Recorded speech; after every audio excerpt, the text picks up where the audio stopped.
Okay, hello students. Welcome back to the online class.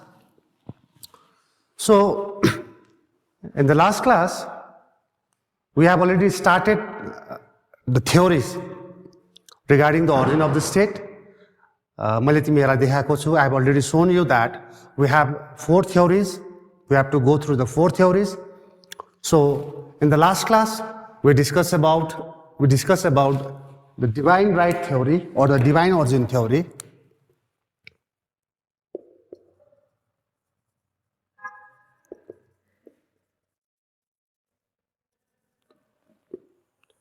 हामीले अस्तिको क्लासमा डिभाइन ओरिजिन थ्योरीले के भन्न खोजेको छ, डिभाइन ओरिजिन थ्योरीले राज्य कसरी निर्माण भएको छ भनेर आफ्नो मन्तव्य कसरी राखेको छ, आफ्नो विचारहरू कसरी राखेको छ, यो इत्यादि कुराहरू हामीले लास्ट क्लासमा मैले गरिदिएको छु, तपाईहरुलाई मैले बुझाइदिएको छु। र अल्टिमेटली हामीले लास्ट क्लासमा के बुझ्यौं भन्दाखेरि state is the result of the divine power. State ईश्वरको शक्तिले निर्माण गरेको रहेछ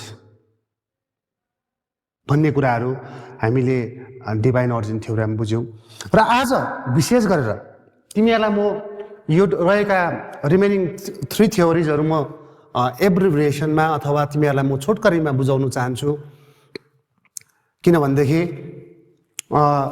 जुन चाहिँ हामीले डिभाइन ओरिजिन थ्योरी गर्यौं, मैले तिमीहरूलाई अलिकति इलाबोरेट गर्दैछु, त्यसलाई उयो गरेको छु। र आज गर्दैछु म तिमीहरूलाई force theory.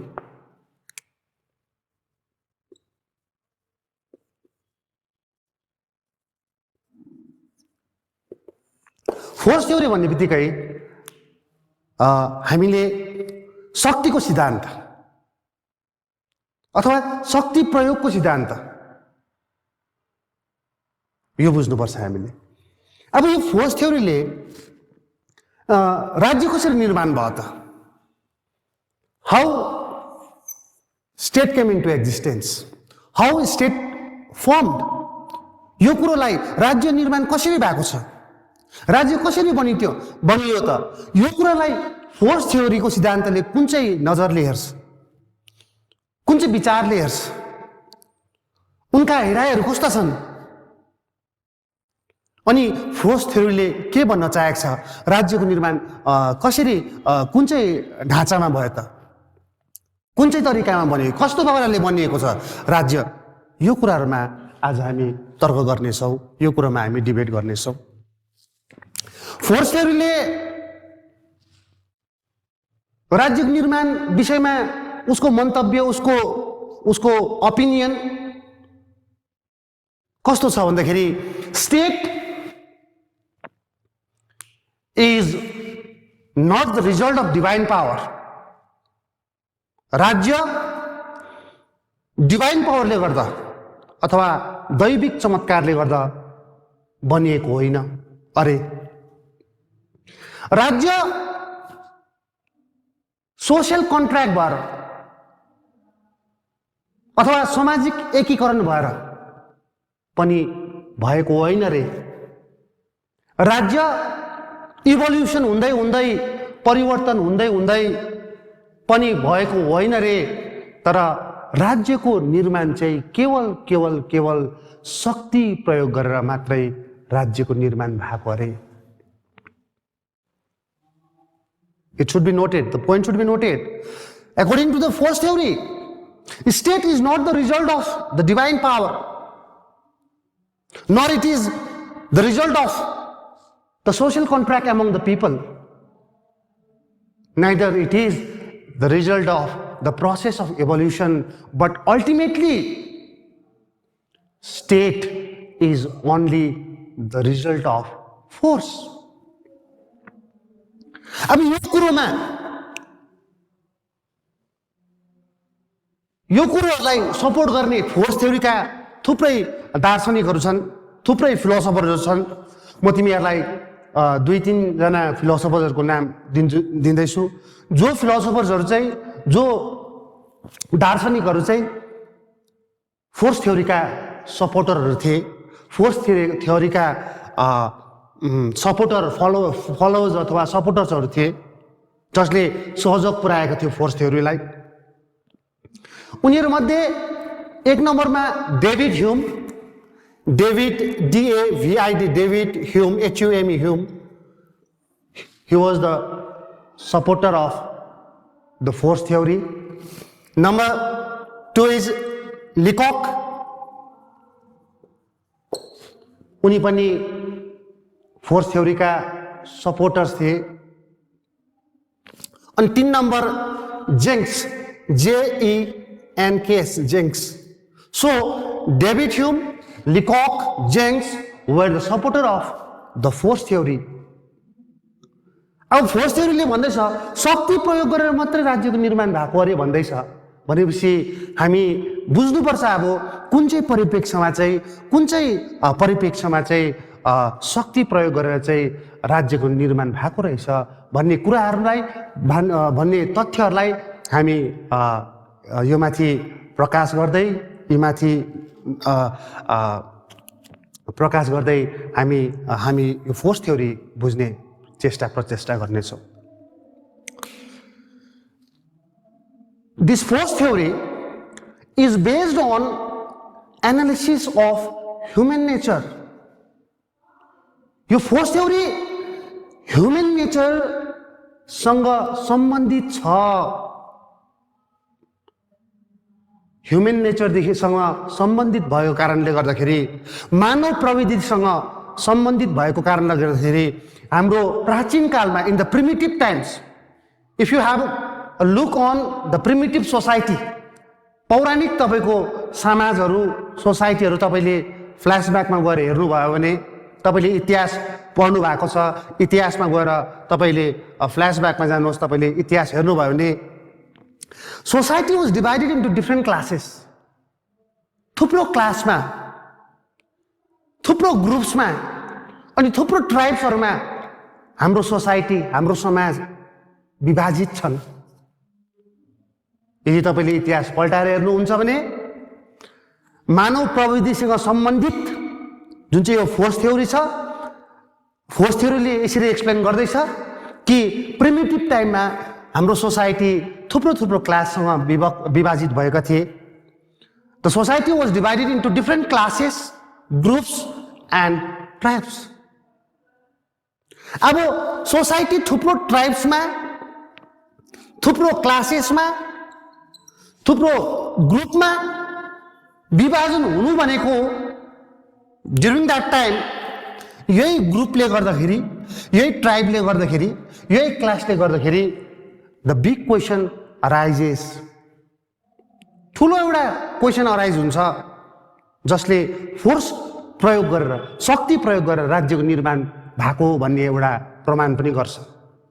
In the primitive time मैले अहिले भनिसकेको छु, हाम्रो क्लास सोसाइटी थुप्रो क्लासमा विभाजित भएको थिए, थुप्रै ग्रुपमा विभाजित भएका थिए अनि थुप्रै ट्राइबहरू विभाजित भएका थिए भनेपछि थुप्रो क्लासेसहरूमा विभाजन भएपछि के हुन्छ? There will be the great quest for food and shelter. खाना, आफू बाँच्नुको लागि फुड, सेल्टरको लागि त्यहाँ हुडबाजी हुन्छ. हेर्नुहोस् है राम्रो, क्वेस्ट हुन्छ. There will be the quest for food and shelter to survive and this led to the frequent conflicts and wars among them. यही क्वेस्टले गर्दाखेरि, यही खानाको लागि, बाँच्नुको लागि त्यहाँ होडबाजी हुँदाखेरि यी वर्ग माझमा त्यहाँ के हुन्छ? कन्फ्लिक्ट हुन्छ. अब कन्फ्लिक्ट भयो. अब कन्फ्लिक्ट भएपछि त तपाईँले बुझ्नुहुन्छ स्ट्रङ्गर क्ल्यान भनेको ग्रुप, जुन चाहिँ stronger clan will easily defeat the weaker clans. अब कुरा हेर्नुहोस् है, फोर्स थ्योरीले अथवा फोर्स थ्योरीको भनाइअनुसार राज्य फोर्स अप्लाई गरेर निर्माण भएको हो भन्ने तथ्य र प्रमाण गर्दैछ. हेर्नुहोस्, मैले अघि नै भने सोसाइटी थुप्रो क्लासेसमा, थुप्रो ट्राइब्समा, थुप्रो ग्रुप्समा के भएको छ? विभाजन भएको छ. इन द प्रिमिटिभ टाइम यो विभाजन हुनु नै उनीहरू सर्भाइभ गर्नुको लागि there will the quest for food and shelter खाना र छानाको लागि त उनीहरू बाँच्नुको लागि त उनीहरू होडबाजी हुन्छ होडबाजी हुनु भनेको नै there is a maximum chances or the frequent chances of conflicts among them उनीहरू माझमा द्वन्द हुने लडाइँ हुने त्यहाँ म्याक्सिमम चान्स भएको हुन्छ अनि यहाँ लडाइँ हुन्छ भने यहाँ द्वन्द हुन्छ भने the stronger clan will easily defeat the weaker clan आज बलियो बाङ्गाहरूले कमजोरीहरूमाथि त त्यसै पनि विजय प्राप्त गर्न सकिन्छ so this is the logic what the force theory want to state अझै उदाहरण दिन्छु मान्नुहोस् अझै एउटा उदाहरण दिन्छु फोर्स थ्योरी अप्लाई गरेर राज्यको निर्माण भएको कसरी भन्दा म एउटा इक्जाम्पल दिन्छु मान्नुहोस् यो हाम्रो स्टेट हो Got the point? You this circle is the state. मान्नुहोस्